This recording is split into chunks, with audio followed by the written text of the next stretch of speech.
আল্লাহ সুবহানাহু ওয়া তাআলা ৩টি রোগের কথা আলোচনা করেছেন, যেগুলো পথভ্রষ্টতার কারণ।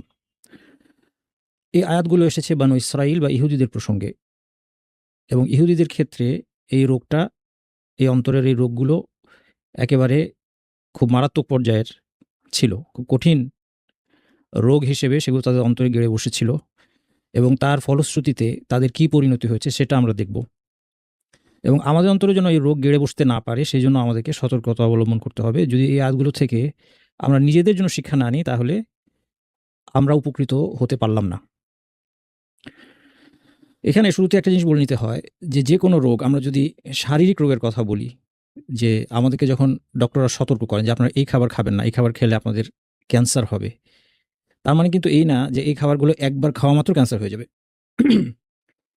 কিন্তু ডক্টররা যখন ক্যান্সারের কথা বলেন, মৃত্যুর কথা বলেন, আরও সব জটিল রোগের কথা বলেন, তখন তারা এই রোগটা বাড়তে দেওয়ার পরিণতি কী হতে পারে সেটা বলে আমাদেরকে সতর্ক করে থাকেন।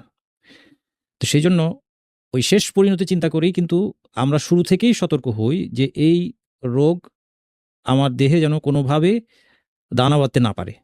ঠিক একইভাবে অন্তরের রোগের কথাও আমাদেরকে একই কথা মনে রাখতে হবে, যে এখানে যে রোগগুলোর কথা আলোচনা করা হয়েছে ইহুদিদের প্রসঙ্গে, এটা হচ্ছে একেবারে লাস্ট স্টেজ। যেমন ক্যান্সারের ডক্টররা বলেন না যে ক্যান্সারের ফার্স্ট স্টেজ, সেকেন্ড স্টেজ ইত্যাদি, ফোর্থ স্টেজ, ফিফথ স্টেজ কিছু আজকে আমি জানি না, এগুলো শোনা যায়। তো এখানে আমরা যেটা দেখব যে এটা একদম ইহুদিদের ক্ষেত্রে দেখব এটা তাদের লাস্ট স্টেজ। যেমন প্রথম যে রোগটা আমাদের সামনে আসবে, সেখানে আমরা দেখব যে এর ফলশ্রুতিতে ইহুদিরা নবীদেরকে হত্যা করেছে। আমরা যদি এটা পড়ে মনে করি যে ইহুদিরা নবীদেরকে হত্যা করেছে, এত মারাত্মক পর্যায়ে তারা চলে গিয়েছে, আমরা তো কখনো এই পর্যায়ে যাব না। ইনফ্যাক্ট আমাদের কোনো নবীকে হত্যা করা সম্ভবই না, কারণ আমাদের মাঝে আর কোনো নবী আসবেন না। কাজে এটা নিয়ে আমার চিন্তার দরকার নাই। এটা ইহুদিদের ঘটনা মাত্র। এইসব ঘটনার সাথে আমার প্রাসঙ্গিকতা নাই, তাহলে খুব মারাত্মক ভুল হবে। কারণ আল্লাহ সুবহানাহু ওয়া তাআলা এই আয়াতগুলো এই জন্যই আমাদেরকে দিয়েছেন, এই ঘটনাগুলো এই জন্যই বর্ণনা করেছেন যে এখান থেকে অবশ্যই আমাদের গুরুত্বপূর্ণ শিক্ষণীয় বিষয় আছে। যদি আমাদের শিক্ষণীয় কোনো বিষয় না থাকতো, তাহলে এই কোরআন আমাদের প্রতি অবতীর্ণ করার সার্থকতা থাকতো না। আল্লাহ সুবহানাহু ওয়া তাআলা অনর্থক কোনো কাজ করা থেকে মুক্ত, এটা আমাদের আকীদা, এটা আমাদের বিশ্বাস। আল্লাহ সুবহানাহু ওয়া তাআলা কোনো কাজ এমন না যেটা অনর্থক, যেটার পেছনে ভালো কোনো কারণ নাই, হিকমত নাই, এরকম কোনো কাজ আল্লাহ সুবহানাহু ওয়া তাআলা করেন না।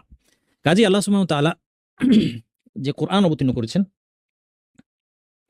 এর প্রত্যেকটা আয়াতের মধ্যে অবশ্যই আমাদের জন্য শিক্ষণীয় কিছু না কিছু বিষয় আছে। অথবা আমাদের একাংশের জন্য, হ্যাঁ, কোনো একটা আয়াত হতে পারে যে এই আয়াতটা ঠিক আমার জন্য সরাসরি প্রযোজ্য না, আরেকজনের জন্য প্রযোজ্য। মোট কথা, মানব জাতির জন্য সর্বযুগে কিন্তু এই আয়াতগুলো দরকার। তাহলে আল্লাহ সুবহানাহু ওয়া তাআলা তো জানেন যে এই যে ইহুদিদের ঘটনাগুলো কত আগের ঘটনা, তারা কবে সেই নবীদেরকে হত্যা করলো, কি কারণে তারা নবীদেরকে হত্যা করলো, অন্তরের কোন রোগের কারণে। এই আয়াতটা যে আজকে 2026 সালে এবং আরও পরবর্তীতে যতদিন পৃথিবীতে মানুষ টিকে থাকবে, কোরআন থাকবে, মুসলিমরা থাকবে, মানুষ কোরআন তেলাওয়াত করবে, এই আয়াতগুলো কিন্তু পাঠ করবে। তারা এই একই আয়াত কিন্তু পাঠ করবে। 2026 সাল হয়তো একসময় গিয়ে 3026 সাল হবে, তখনও হয়তো মানুষ এগুলো পাঠ করবে। এটা আল্লাহ সুবহানাহু ওয়া তাআলা জানেন। যদি এর মধ্যে আমাদের শিক্ষণীয় গুরুত্বপূর্ণ বিষয় না থাকতো, তাহলে বিষয়টা এমনটি হতো না। এই কারণে আমাদেরকে মনে রাখতে হবে যে আমাদের ওই রোগটা যেন ওই পর্যায়ে চলে যেতে না পারে, যেই পর্যায়ে কেউ সত্যকে অস্বীকার করে বসে, অথবা নবীদেরকে হত্যা করার মতো ঘৃণ্য পর্যায়ে তারা চলে যায়। অর্থাৎ যখন এই রোগটা অন্তরের মধ্যে গেড়ে বসবে, ইমানকে পুরোপুরি নষ্ট করে খেয়ে ফেলবে।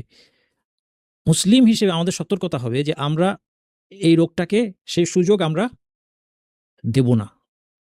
এবং এর বিভিন্ন স্টেজ আছে।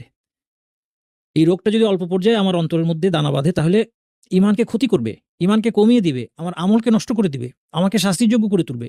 আর চূড়ান্ত পর্যায়ে সেটা আমার ইমানকে সম্পূর্ণ নষ্ট করে আমাকে জাহান্নামে নিয়ে যাবে। এর কোনো পরিণতি আমি চাই না।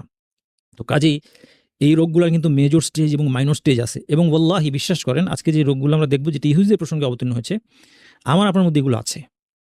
আমার আপনার মধ্যে এগুলো আছে, এবং আমরা নিরাপদ বোধ করছি যে এটা আমরা তো সেফ, আমরা তো ওদের মতো না। আমাদের মধ্যে এই ধারণাটা ভুল। আমাদেরকে সতর্ক হতে হবে এবং আমাদেরকে এখন থেকেই এই রোগের চিকিৎসা খোঁজ করতে হবে। এইগুলো নিয়ে আমাদের আজকে আলোচনা।